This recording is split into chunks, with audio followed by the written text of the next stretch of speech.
আসসালামু আলাইকুম। মুনতাহাস মম লাইফস্টাইল চ্যানেলে আপনাদের সবাইকে ওয়েলকাম করছি নতুন একটি ভিডিও দেখার জন্য। কাছে এবং দূরে যে যেখান থেকে আমার ভিডিওটি দেখছেন আশা করি সবাই ভালো আছেন। আমিও আল্লাহর অশেষ রহমতে আলহামদুলিল্লাহ অনেক ভালো আছি। এই তো এটা কিন্তু শুক্রবারের একটা ভিডিও। এটা হলো শুক্রবার সকালে আমি নাস্তা রেডি করতেছিলাম। এখানে আমি দুধ গরম করে নিয়েছি, তারপরে দুটো হাঁসের ডিম সিদ্ধ করে নিয়েছি, আর হলো ব্রেড, তারপর কিছু খেজুর, আর বাসায় কলা ছিল, কলা আর আর কিছু বাদাম ছিল। মানে বাদামটা আমি খেয়ে শেষ করে ফেলতে হবে, পরদিন সকালে আর কি আমার হাজব্যান্ড ওটার ভিতরে করে আচার নিয়ে যাবে ওর অফিসে একজনের জন্য, যে কারণে বাদামটুকু বের করে ওকে দিলাম সকালবেলা মনে করে। তো এই তো আমরা নাস্তাটা করব। তো আমি এই যে ডিমগুলো ছিলে, তারপরে এই তো কেটে নিতেছিলাম। তো ডিমটা আমার আর আমার হাজব্যান্ডের দুজনের একটু হাফ সিদ্ধ ডিমটা অনেক বেশি পছন্দ। ফুল সিদ্ধ হয়ে গেলে ওই কুসুমটা খেতে আমার কেমন যেন লাগে, হাফ সিদ্ধটাই ভালো লাগে। তো এই যে নাস্তাটা করতেছিলাম দেখতে পাচ্ছেন, এই নাস্তাটা কিন্তু কমপ্লিট করতে পারিনি, আমার হাজব্যান্ড কমপ্লিট করেছে, কিন্তু আমি খাইতেছিলাম।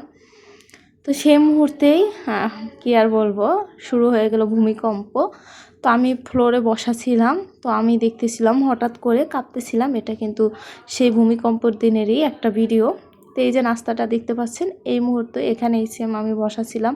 তো আমার হাজব্যান্ড গিয়েছে হাত ধুইতে, তো আমি ওখানে বসেছিলাম। তো আমি এত বেশি ভয় পেয়ে গেছি। তারপরে ও যখন চলে আসছে, প্রথমে আমি এরকম ঘুরতেছিলাম, কেমন যেন কাঁপতেছিল ফ্লোরটা।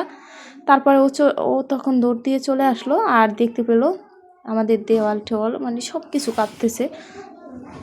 তো এই মুহূর্তে কি করব সেটাই বুঝতে পারি না। আসলে বিপদ যখন আসে তখন কিন্তু মাথায় কোনো কাজ করে না। তো ও আমাকে বলতেছিল বাহিরে দৌড় দিতে, তো বলতেছিল চলো বাহিরে দৌড় দেই। তো আমি রাজি হইতেছিলাম না। আমি ভাবতেছি কি করব, একবার ভাবতেছি খাটের উপরে গিয়ে বসে থাকি, তাহলে মনে হয় আমি দুলবো কম, এরকম মনে হইতেছিল। কি করবো, এরকম ভয়ঙ্কর ভূমিকম্প আর কখনোই দেখিনি, সে কারণে হয়তো কিছু বুঝে উঠতে পারছিলাম না। তো জীবনে ফার্স্ট এত ভয়ঙ্কর একটা ভূমিকম্প দেখলাম। তারপরে আমরা নিচে যাওয়ার আগেই দেখি সবাই একদম নিচে চলে গেছে। তো আমরাই শেষ মুহূর্তে দৌড়ে নিচে চলে গেলাম, কারণ যে কোনো কিছু হয়তো ভয়ঙ্কর হতে পারতো। আলহামদুলিল্লাহ আল্লাহ আমাদেরকে বাঁচিয়েছে। বলতে গেলে দ্বিতীয়বার প্রাণ দিয়ে গেছে আমাদেরকে।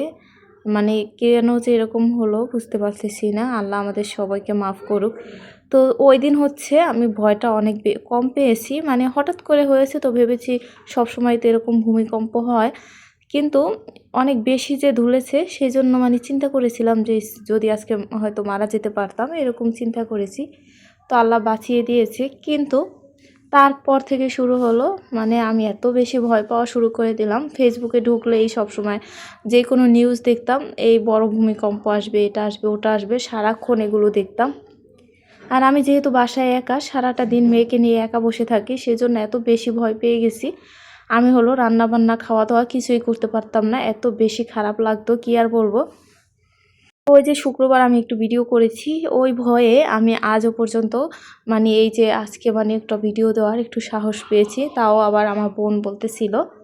আমি আসলে অনেক বেশি ভয় আর আতঙ্কের ভিতরে ছিলাম। আমি রান্নাবান্না করতাম খুব দ্রুত করে, তারপর আমার 4 তলায় যে বাসা আছে ওখানে চলে যেতাম, ওদের সাথে থাকতাম।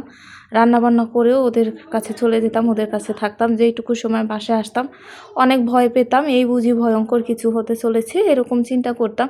এরকম চিন্তা করতে করতে আমার এত বেশি খারাপ লাগতেছিল। পরে কি করব, কিছুই ভালো লাগতেছিল না, খাবার খাইতে পারতাম না, কিছুই করতে পারতাম না। এই চিন্তা করতে করতে তারপর আমার হাজব্যান্ড বলল তুমি রেডি হও, তোমাকে বাড়ি পাঠিয়ে দেই। কারণ আমার একদম একদম একটা কি বলবো, রোগ হয়ে গেছিলো। সারাক্ষণ ওগুলো চিন্তা করতাম, কান্না করতাম, আমার বোনরা ফোন দিলে কান্না করতাম, এরকম করতাম একা একা সারাক্ষণ। এই চিন্তা করতে করতে আমার একদম অবস্থা খারাপ হয়ে গেছিলো। তো তারপর আমার হাজব্যান্ড বলল তুমি রেডি হও, তোমাকে বাড়িতে দিয়ে আসি। তারপর আমি সত্যিকারে রেডি হয়েছি, একদম সন্ধ্যা সন্ধ্যা রেডি হয়েছি। এগুলো কিন্তু আমি কিছুই ভিডিও করিনি, আমি ব্যাগ ট্যাগ সব রেডি করছি। চিন্তা করছি কি করব, আর ভিডিও করব, হয়তো কোথাও মরেই যাব, হয়তো 2-1 দিন বেঁচে থাকতে পারি, এরকম চিন্তা করতাম।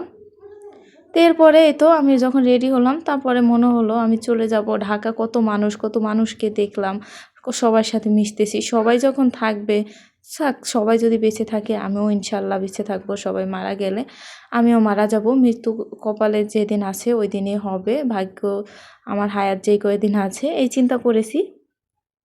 এরপরে কি করলাম, তারপরও মানে আমি একা থাকলে বাসায় আমার সময় কাটবে না। মানে আমি এরকম আতঙ্কের ভিতরেই থাকবো। সেই চিন্তা করে আমার হাসব্যান্ড বলল, ঠিক আছে তাহলে আমার বোনের বাসায় চলে আসতে বললো। তো এই যে দেখতে পাচ্ছেন আমি কিন্তু আমার বোনের বাসায় চলে এসেছি। ওর বাসায় আসার পরও এখনও আমি যেখানে বসি ওই জায়গাটা হচ্ছে শুধু নড়ে। আমার কাছে মনে হয় আবারও ভূমিকম্প হইতেছে এরকম লাগতেছে। তো আমি হচ্ছে যেখানে নামাজ পড়ি, আমি যে নামাজের মশলাটা বিছাই ওটা কাঁপতে থাকে, আমার মনে হয় ভূমিকম্প হয়। আবার আরেক জায়গায় বিছিয়ে নামাজ পড়ি, এরকম মনে হইতেছে আমার ইদানিং। তো আমার মনটা একদমই ভালো ছিল না। তো এই যে আমার বোনের বাসায় এসেও কিন্তু আমি 2-3 দিন হয়ে গেছে কোনো ভিডিও করিনি। এটা ছিল কালকের একটা ভিডিও। এই যে আমার বোন হচ্ছে মুরগি রান্না করেছে, চালতা ডাল রান্না করেছে, আর এই যে লতি রান্না করতেছে। আরও করেছে 2 রকমের ভর্তা করেছিল, ধনিয়া পাতা ভর্তা আর কলা ভর্তা, ওটার ভিডিও করা হয়নি। তো আমার বোন বলতেছিল এতদিন এত কিছু রান্না করেছি ওটা ভিডিও করস নাই, আর এখন এগুলো চলে যাবি, এখন এগুলো রান্না করতেছি এগুলো ভিডিও করস। তো কী আর করবো, আমার তো মনটা ভালো ছিল না। ও আসলে অনেক কিছু খাইয়েছে রান্না করে, ওটা ভিডিও করা হয়নি। তো এই তো আমরা হচ্ছে বিকেলে একটু বাইরে বের হলাম, ও হচ্ছে আমাদেরকে একটু ঘুরিয়ে নিয়ে আসলো আমার মনটা ভালো হওয়ার জন্য। তো এরপরে সন্ধ্যার সময় হচ্ছে নাস্তা দিচ্ছে, মুড়ি মাখা, তারপরে কেক খেলাম, পুরি সিঙ্গারা খেলাম, তারপরে দই, তারপরে হলো কি যেন বলে হালিম, এগুলো কিছুই ভিডিও করিনি। আমি হলো এক এক করে নাস্তাটা খাইতেছিলাম, ওকে বলেছি একসাথে দিবি না, তো এক এক করে খাইতেছিলাম। এরপরে শেষে আর দই, তারপরে আমার দুলাভাই হচ্ছে হালিম নিয়ে আসছে, কিছুই ভিডিও করা হয়নি। তো আজকে এই পর্যন্তই, আল্লাহ হাফেজ।